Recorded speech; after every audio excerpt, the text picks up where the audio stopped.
किया जा रहा है, वीरों को नमन किया जा रहा है। हिमाचल प्रदेश में भी ये कार्यक्रम आयोजित किया जा रहा है और हिमाचल प्रदेश से भी कई वीर रहे हैं जिन्होंने देश में महत्वपूर्ण भूमिका निभाई। मेरी माटी मेरा देश ये एक अनूठा अभियान है। 15 अगस्त 2023 को श्रद्धेय प्रधानमंत्री श्री नरेंद्र भाई मोदी जी के आह्वान के ऊपर ये अभियान शुरू हुआ है। मेरा मानना है कि ये अभियान नहीं है, ये राष्ट्र निर्माण की भूमिका में अहम कदम है। और ऐसा नहीं है कि आज ये मेरी माटी मेरा देश अभियान या भारत माता का वंदन या वीरों का अभिनंदन या फिर जिन्होंने राष्ट्र की रक्षा के लिए अपना जीवन होम किया उनके प्रति श्रद्धा सुमन अर्पित करना ये कभी पहली बार हो रहा है, ऐसा नहीं। परंतु आज जब हम अमृत काल का महोत्सव पूरे देश में मना रहे हैं और आज़ादी को 75 वर्ष हो गए हैं, अब हम एक अगले पायदान के ऊपर जाते हुए विश्व की महाशक्ति बनना चाहते हैं और भारत माता के खोए हुए गौरव को पुनर्स्थापित करना चाहते हैं। ऐसे समय के ऊपर मेरी माटी मेरा देश ये अभियान अत्यंत सार्थक और नितांत आवश्यक प्रतीत होता है।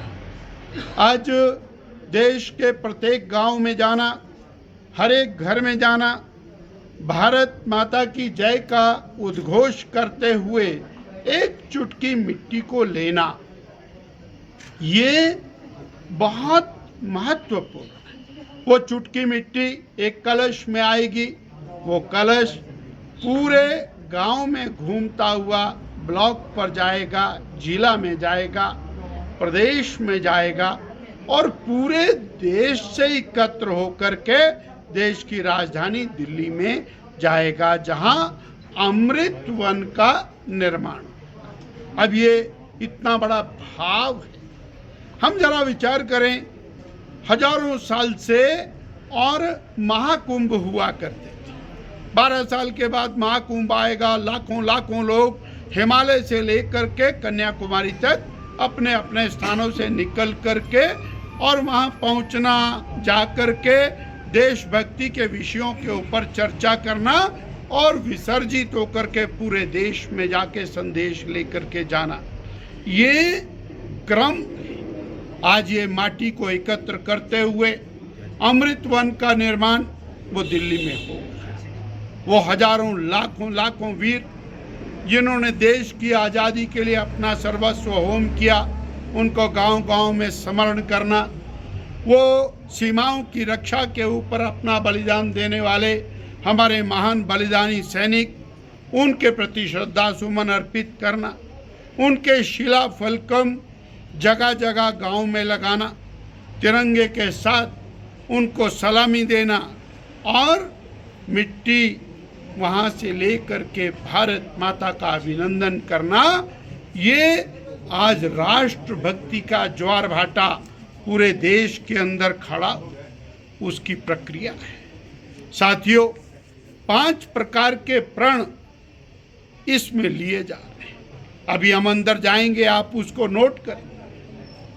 वो 5 प्रण नए राष्ट्र के निर्माण के लिए हम लोग कर्तव्य प्राणता के साथ आगे बढ़ेंगे। हम अपनी संस्कृति, अपनी विरासत के ऊपर सम्मान, उसकी पुनर्स्थापना करें।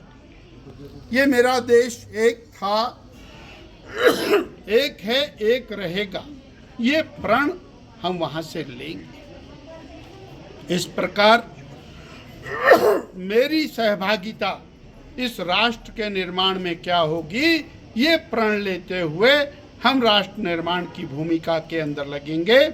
आज जहां देश भर में करोड़ों लोग इस माटी का पूजन करते हुए माटी का वंदन कर रहे हैं, वहीं हिमाचल में भी और 15 अगस्त से शुरू हुआ अभियान आज हमने इसका श्री गणेश शिमला जिला से किया और इसके बाद हमारे कार्यकर्ता घर घर में जाएंगे, समाज को और झकझोर करके जगाते हुए भारत की माटी को और नमन करते हुए पंच प्रण लेते हुए और आगे बढ़ेंगे।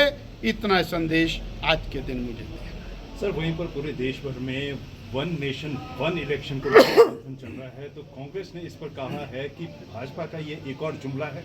हार को देखते हुए भाजपा घबरा गई है।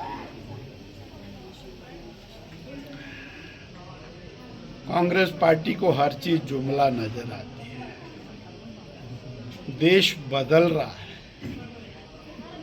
कांग्रेस तब भी कहती थी भारत आर्थिक दृष्टि से आगे नहीं बढ़ेगा। जब 2014 में कांग्रेस की सरकार थी, इन्होंने 11वें पायदान के ऊपर देश को छोड़ा। मोदी जी इसको 5वें पायदान के ऊपर लाए। अरे अभी तो हमको दुनिया में तीसरी महाशक्ति बनाने का संकल्प मोदी जी ने लिया है। उनको जुमला नजर आ रहा था, वो जुमला हकीकत में बदला। 80 करोड़ देशवासियों को जब फ्री का राशन मिला तो कांग्रेस कहती थी ये जुमला है। वो पिछले 3 साल से निरंतर मिल रहा है। जब भारत की वैक्सीन बनी तो कांग्रेस कहती थी जुमला है, ये वैक्सीन काम नहीं करेगी, ये बीजेपी की वैक्सीन है, मोदी की वैक्सीन है, हम नहीं लगाएंगे। वो वैक्सीन भी बनी, 230 करोड़ वैक्सीन वो लगी। वो इनको जुमला